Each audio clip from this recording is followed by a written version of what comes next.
By the way, can I just say Dolores had some great lines in this episode? Can I just say that? First of all, the greatest line that she had was when she was doing her confessional, she said, and I totally do this. I live my life like this. She said, sometimes you just have to let someone, sometimes you just have to let someone destroy themselves. You just sit back and watch. Meaning, like, someone is sometimes so good at destroying themselves, you don't even have to retaliate. You just sit back and watch. Such a great line.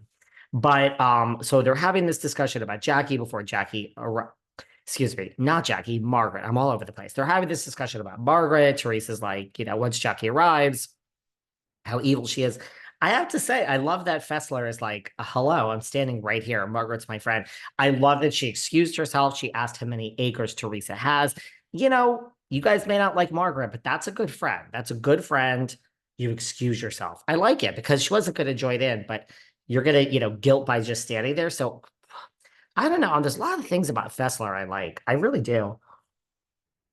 So she excuses herself. She doesn't want to stand there when everyone is trashing Margaret.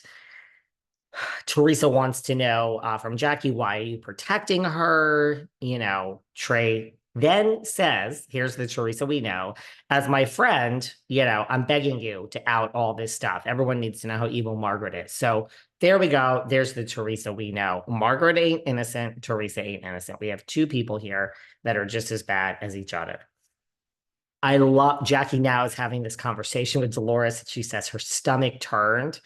It's like, Jackie, you can't want Dolores to feel sorry for you that your stomach is turning after this text is revealed and you're standing right there. That's what happens when someone reveals a private message. Your stomach normally turns. That said, you can't expect Dolores to feel bad for you. I mean, you did say this, girl. Excuse me. Jackie says she can't forgive Marge. And then Jackie says, or Dolores says, I get it. Sometimes a friendship needs a break. Jackie's like, she understands. Going to take a break from Margaret. Dolores then reveals, and this friendship needs to take a break as well. Dolores makes it very clear there's no love lost. She doesn't give a shit. This episode coming up where she says to Jackie, like, you're not my friend or something like that. And Jackie's like, Dolores, I don't want you as a friend. These two are over. They never really had a friendship. Yeah, it's not really going well between these two. But I think that was a great line where she's like, sometimes friendships need to take a break, and this is one of those times.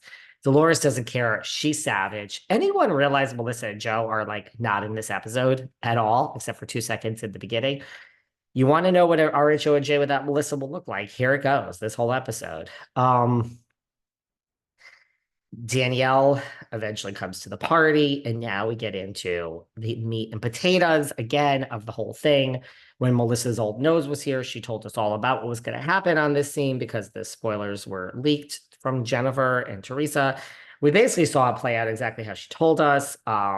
Jennifer is upset that, this girl, Lena, was kicked out of the VIP. And Danielle says, who is she? Why is she in the VIP? You got to respect Jen. I mean, she's doing it on camera, but at least she's sticking up for the little guy, so to speak. She says she's not like that. I'm not bougie like that. I respect everyone. No one's better than anyone else. Danielle's upset. She's like, you're accusing me of stealing from the charity. Jennifer is saying, when I throw an event, if it costs me, $20,000 to put on the event, I spend $20,000. I mean, I always thought personally that that's like, yeah, you get sponsors and stuff, but I don't know. I really, in my opinion, Jennifer's right on this issue. Like, if I were going to throw an event for a charity and I spent $20,000, you get vendors to donate their time. So that's someone who's good at throwing events. Do you know what I mean? Like, so you would get a vendor to donate their time and this and that, and it's charity. And by the end of the day, people donate their time and prizes, and what should cost, $200,000 to put on an event costs you $25,000. And then at the end of this, at the end of spending the $25,000, the money you raise for the charity, I grew up where that money goes to the charity. So if it costs you $25,000, and it should cost you 250 because you're good at fundraising, you get this person to donate a table. Like imagine Leah Black. She's great at fundraising. She gets all these people to perform and donate their time. I mean, it costs what? How much for like Christina Aguilera to perform? $1 million. You're going to donate this. You're going to do this. I'm still spending 25 grand, 20 grand, 10 grand, whatever it is to put this event on. That's out of my pocket. I'm not paying myself back. I never heard of that. When it's for a charity, that's my donation. I believe in this charity. I'm putting this on. I spent $10,000. Everyone else donated everything, and therefore it cost me $100,000. It only cost me $10,000, and now we raised $200,000. That money goes to the charity. I didn't think you paid yourself back. I never heard of that. So I understand what Jennifer's saying. I actually agree with her on this event as far as how throwing an event for a charity works. But Danielle says you're a multimillionaire and you have Ferraris and 60 bathrooms. And I mean, Jennifer says we're lucky if we have one. I kind of agree with Jennifer. I don't really know with all those kids. I mean, it doesn't cost much to live in Paramus. I'm not knocking Jennifer. She's not starving to death. I would agree. She's probably more like at the one rate.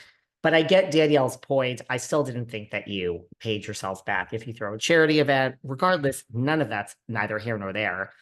See, this is the great thing about not having a team, because I'm shocked at the comments I see on Facebook, which we'll get into. Man, if people are team Teresa, then Danielle's in the wrong here. I have seen some crazy posts that justify Jennifer's behavior because they're team Teresa. That to me is like, you're paid. This is what Melissa Zolnose was talking about. It's just so great. And please, the reason Margaret and I are not friends anymore is because she wants me to put out certain narratives on this podcast. So she's guilty too.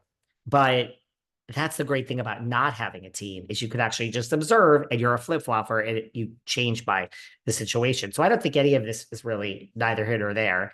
Jennifer's upset about the step and repeat. You know, she should have been on it. Danielle's like, people paid to be on it. I don't get it.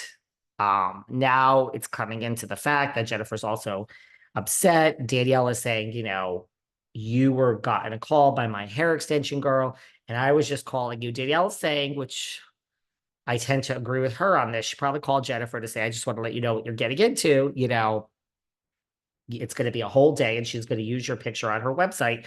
You're Jennifer Aydin. You're on the Real New Jersey Housewives. Of course, she's going to use your, which is kind of like breaking the fourth wall without breaking it. You know, if you spend all day with her, she's going to use your pics on the website. And I'm just letting you know, you have your own hair people, and they may not be happy about this.